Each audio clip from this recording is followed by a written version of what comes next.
right, so predictions. So two predictions, observations. One is going to be the amount of growth in hiring, which is, everybody wants to know, okay, what's that?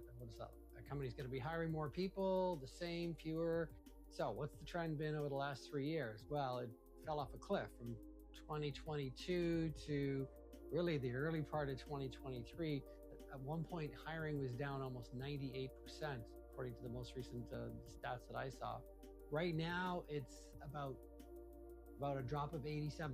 So, still very, very big drop off from what it was. But it's going up steadily from 2023 to now. Not like radical, but incrementally and slowly. And I think that's going to continue. It certainly looks like it's going to, but it's not going to be rocket ship. So that's just, we'll have to see how that all plays out. AI is the other big part of the prediction. So AI is actually leading to more companies, more innovation and more hiring, but it's a bit of a double-edged sword. We're hearing about these companies that get to, billion-dollar valuation with 30 employees. So they don't need to hire a lot of people. So even though AI is going to create the ability to innovate significantly and have tremendous disruption in the market, it's not going to lead to the kind of hiring that we saw in the traditional SaaS marketplaces previously. So segueing from that, so AI, what's it going to do into the recruiting world? On the research side and the assessment of markets, it's incredible how rapidly and quickly it can do. Our ability to produce content that is valuable and thoughtful to our audience is amazing. And then evaluating candidates and presenting the information to clients. But that's still going to require the human touch to, you pull out the information on a person's accomplishments and numbers, which what people want to see, how did they impact things? Well, that's going to be data-based, and that's fine. But then when companies want to say, well, should I meet them? What do you think? Do you think they'd be a good fit for here? Fit is an assessment, and that's what humans, we're even, we don't always get that right ourselves, right? So we're going to be very much continuing to rely on soft skills, the ability to read people and, assess personalities and whether they'll be a fit for the organization. So, yep, those are my predictions for 2026 and how it's going to play out. Hey there, I'm Heidi and I lead our firm's product practice. I spend my time in the market with the product community, engaging with product leaders, VPs and CPOs, as well as the founders and CEOs who are often looking for their very first product leader. My prediction for 2026 is really aligned around this idea of maker versus manager. In fact, I've been talking about it all year if you follow me on LinkedIn. There has never been a moment when the builder and the maker has taken center stage in a tech company. Value is given to those who are able to ideate, create, build, vibe code, get hands-on, really get to the heart of what a customer is going to be willing to pay for, love to use, and never churn out of. Well, we've seen product teams really scale back and continue to scale back in 2025. This has only magnified the importance of the maker persona product leader because they are being called upon to get hands-on and get into build mode and embody the persona of a founder mode. And so that's my prediction for 2026. It'll be interesting to see where things are at the end of next year and whether this became true. Hey there, my name's Andrew Schott, the product recruiter at Martyn Bassett Associates. I work with leaders like you. I help them find and attract great talent into their growing software organizations in the areas of product, marketing, and sales. Some of the predictions that I see in conversations that I've had in 2025 that will flow into 2026 are the following. Obviously, the impact of AI. We're moving into much more of a AI native type of environment, into companies looking for AI operators. People who have built AI solutions into their core product offerings and have had success and proven success. So we look for people who have had that experience, have driven results with the implementation of AI in their core product base, and then looking to the future.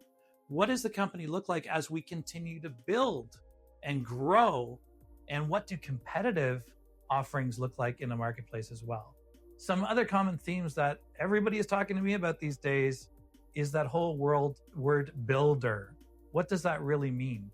We're not looking for the same type of personas when it comes to leadership in areas like product management, marketing, sales leadership. The old school term was we're looking for a manager, but now companies are talking about this whole build mentality. They want operators to be closer to the product, closer to the people, and closer, most importantly, to their customers. We work with companies that are looking to identify and understand that talent, and we go out and find them. That's what we do in the world. So that's the biggest prediction that I see. Leadership moving much more into an operator mode, close to the product. Maybe that's hands-on keys a little bit more, and really understanding the customer and the value that their software brings to their customers. My name is Dilsher Singh. I'm the recruitment manager at Martyn Bassett Associates, which means I'd spend half my time working on searches for engineering and product management leadership, and the rest of it managing our team of recruiters. I've been in the lucky position of helping build out this recruiting team over the last couple of months. I'm hearing that a lot of recruiting firms in the Toronto area are also hiring. Seems like the market is picking up a little bit, at least in tech and software, which is where we operate. So my prediction for 2026 is there is going to be a higher demand for recruiters, especially when it comes to contingent firms, but also when it comes to retained exclusive search firms like ours. Now, because we're in Southern Ontario, there's a lot of firms out there that cater to financial services and manufacturing recruitment, which is just the state of the industry. As I interview more and more folks, I'm finding that a lot of people are hitting their number and exceeding targets, which is always awesome. But if they're going to make that transition into the big leagues, if they're going to go from contingent, high volume agency recruitment to exclusive retained executive level search, you've got to get better at storytelling. You've got to build narratives around what your client builds and how it's grown over the last couple of years and how it's going to continue growing.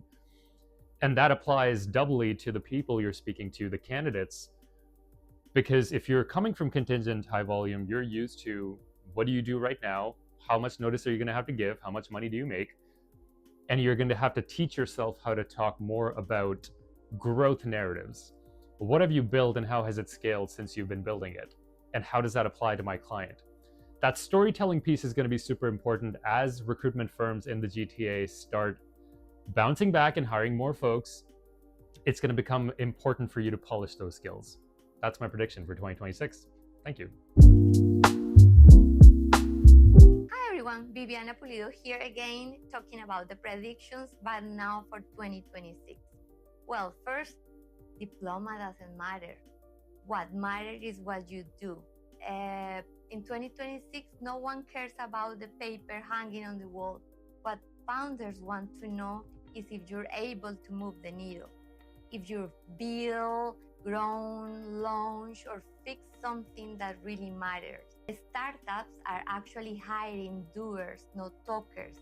So if you have in your resume results, you're a winner. And your new best friend, algorithm. By now, every marketer needs to have a working relationship with AI and data. 2026 top hires just don't use tools. They make them work harder. So predictive analytics, campaign automation, and actually also creative brainstorms, everything is AI. Your vibe attracts your tribe. Seriously. Talent market is global now. So if you want the top talent, your culture better speak louder than your job post. Candidates are asking now, do I believe in this mission? Will I grow here? So better align your culture and your brand, not just the salary is important. So what does this mean for 2026? Hire for capability, bet in AI and data savvy marketers, and build a good culture. Hi, I'm Akshika from Martyn Bassett Associates. I'm an executive recruiter here who works with startups in the go-to-market space. Let's talk about what top candidates would be expecting from hiring processes in 2026. First is speed and transparency, I think, are going to be non-negotiables. Candidates would be expecting to understand what the timelines are, how are the decisions made, what the processes are like, so no guessing game there. Second, 2025 has really been the year where AI has made a larger impact on work processes. So candidates do understand that and appreciate that AI is part of hiring processes and interview processes.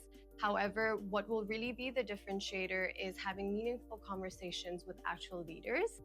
Third is clarity is the name of the game. So being transparent about what the success metrics are, how they can be achieved, and communicating everything well in time. And finally, candidates would be looking for an alignment in values and flexibility. Candidates would be looking for companies that articulate their purpose, commit to growth, and also communicate flexibility without any ambiguity. I mean, let us know what you guys think. This is what we are expecting, what will win the right candidates for 2026.